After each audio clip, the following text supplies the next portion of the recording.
Susah kalau nak kena ganti. Terutamanya ganti dalam bab orang lain seronok makan, time tu dia kena ganti. Susah. Pada saya pandangan Ibnu Abbas dalam bab ini kuat. Ini pandangan saya. Saya merasakan pandangan Ibnu Abbas kuat, terutamanya dalam kes macam tu. Dalam kes yang susah orang kadang-kadang, dia tinggal banyak hari, maka dia cukuplah sekadar membayar fidyah. Pandangan Ibnu Abbas. Dan pandangan ini dah ada dalam, dituliskan di dalam kitab-kitab fiqh. Sesiapa yang memilih untuk qadakan puasa, dia ikut pandangan Ibrahim bin Adham dan juga Hasan al-Basri. Siapa yang nak buat dua-dua sekali, maka dia pilih pandangan Imam Syafi'i, tak ada masalah. Tapi tuan-tuan kalau tanya saya kata pandangan Ibnu Abbas dalam bab ni lebih mudah. Nabi sebut dalam hadis, yassiru wala tu'assiru. Permudahkan dan jangan kamu menyusahkan orang. Atas semangat mempermudahkan orang, maka bila orang tanya kita, kita kata perempuan yang mengandung dia bayar fidyah semua. Itu telah memadai bagi dia. Pimai pun benda ni tidak disebut dalam nas. Maka kesemua pandangan dalam ijtihad. Tak ada orang boleh kata pandangan dia tepat dalam bab ini. Semua ijtihad.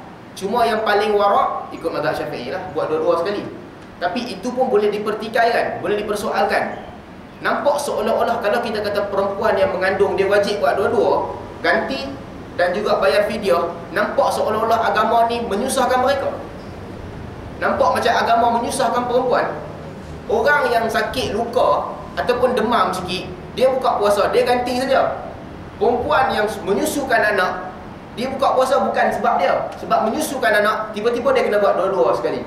Nampak seolah-olah tidak adil. Kita memberi gambaran bahawa agama Islam tidak adil kepada perempuan. Dan banyak berdasarkan sebab-sebab ni saya melihat pandangan Ibnu Abbas dalam bab itu. Ibnu Abbas memudahkan perempuan dalam urusan agama. Wallahu a'lam. Wa amma syaikhul kabir idza lam yutiq as-siyam faqad at'ama Anas bin Malik ba'dama kabira 'aman aw 'amain kulla yawmin miskinan khubzan wa lahman wa aftar. Bagi orang tua lelaki dan perempuan, kalau dia tak mampu nak puasa dah, kata Imam Al-Bukhari, Anas bin Malik tahun dia tua, tahun terakhir hidup dia, setahun ataupun 2 tahun, dia tak puasa. Lalu dia ganti dengan bagi fidyah. Setiap hari dia bagi makan seorang miskin. Apa yang dia bagi makan? Khubzan wa lahman. Dia bagi roti sedikit dan juga daging. Cukup untuk seorang makan sehingga kenyang. Dan dalam bab ini juga penting, di mana kita akan bahaskan bagi orang yang dah tua. Tua dia tak masuk kategori sakit. Kita tengok bab ni, dia tak masuk kategori sakit. Allah pisahkan antara orang sakit dan orang tua. Ada perbezaan. Bagi orang tua yang dia boleh puasa, cuma dia sakit tahun tu, dia kena ganti. Tapi bagi orang tua yang uzur, puasa ni menyebabkan dia susah, menyebabkan dia letih, maka dia tak payah ganti lah. Apabila dia sampai ke tahap uzur, dia cukup sekadar bayar fidyah bagi setiap hari yang dia tinggalkan. Fidyatun ta'amu miskin. Fidyah, banyak mana fidyah nak bagi? Nas sekadar ceritakan fidyah ni bagi makan orang miskin. Jadi dalam bab ni terbuka, ikut adat masing-masing tempat kita. Bahkan sebahagian ulama sebutkan macam mana cara kita bagi anak bini kita makan, begitulah kita bayar fidyah. Kita kalau kita kira tiap hari nasi dengan ayam, sehari tinggal puasa, nasi dengan ayam bagi kat seorang orang miskin. 2 hari 2 orang. Ulama berbeza pandangan dalam banyak hal. Boleh tak kalau tinggal 5 hari, bagi kat seorang orang miskin makanan untuk 5 hari. Kita tak bagi kat 5 orang, bagi kat seorang makanan untuk 5 hari. Ada perbezaan pandangan di kalangan ulama. Cuma zahir nas menunjukkan bahawa setiap hari kita bagi kat seorang. Itu dah memadai. Jadi ini berkaitan dengan orang yang meninggalkan puasa.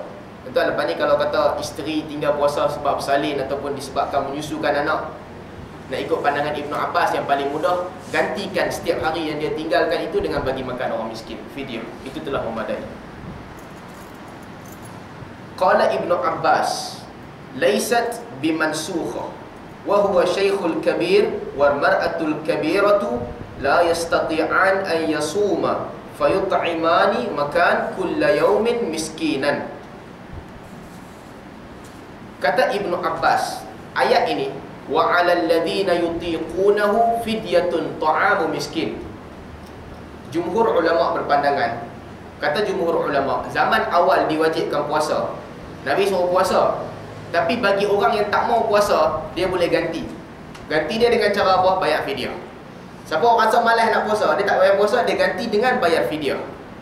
Maka kata Ibnu Abbas, ayat ni tak dimansungkan, ayat ni kekal. Wa 'alal ladzina yutiqunahu.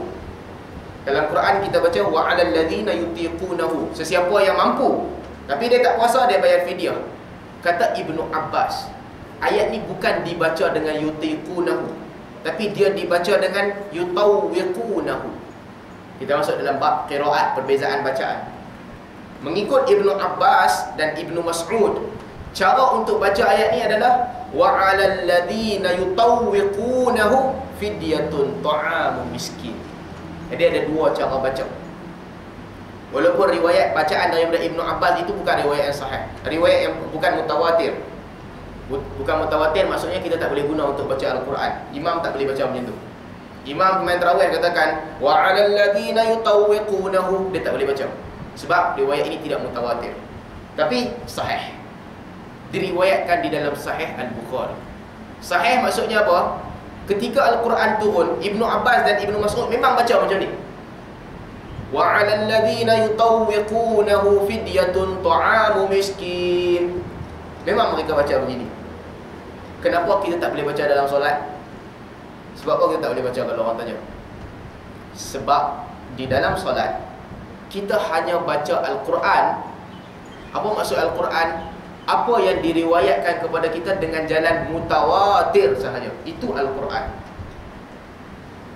Bacaan yang dibaca oleh sahabah yang sampai kepada kita bukan dengan jalan yang mutawatir, tak mutawatir, itu asalnya Al-Quran yang diturunkan kepada Nabi SAW. Ya, itu diturunkan kepada Nabi, tapi disebabkan dia tidak mutawatir, kita tak boleh baca.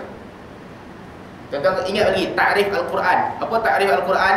Kitab yang Allah turunkan kepada Nabi melalui Jibril, bermula dengan Fatihah, ujungnya An-Nas, diriwayatkan dengan cara mutawatir. Yang tak mutawatir kita tak boleh guna untuk baca. Nabi sebut di dalam hadis, Allah menurunkan Al-Quran ala sab'ati ahrufin. Allah turunkan Al-Quran dengan 7 logat yang berbeza, 7 bahasa yang berbeza. Zaman Osman bin Affan, orang baca Quran berbeza. Kawan ni baca cara ni. Orang yang ambil bacaan daripada Ubay bin Ka'ab, mereka baca wa 'alal ladzina yutiqunahu. Orang yang ambil daripada Ibnu Abbas, dia baca wa 'alal ladzina yutawwiqunahu. Berbeza. Maka bila sahabat pi perang, dalam perjalanan pi perang, orang tak bergaduh dengan musuh lagi, sama-sama dia bergaduh. Kawan ni kata bacaan aku betul, yang ni pula kata tak, bacaan aku betul. Maka jadi pergaduhan di antara mereka. Bila jadi pergaduhan, apa yang para sahabat buat? Huzaifah dan sebagainya, para sahabat balik kepada Osman bin Affan, balik kepada khalifah. Mereka tinggalkan medan perang, balik kepada khalifah, bagi tahu kat khalifah, ini masalah yang besar. Kalau tinggalkan umat Islam macam ni, mereka akan bergaduh sesama sendiri. Jadi tak boleh, kena selesaikan. Maka Uthman bin Affan panggil Zaid bin Thabit, kumpulkan mushaf Al-Quran, kumpulkan satu saja, ikut bahasa Quraisy. Okey, kumpul. Pada ketika tu baru dikumpulkan satu Al-Quran. Apa yang Zaid buat? Zaid tunggu depan pintu.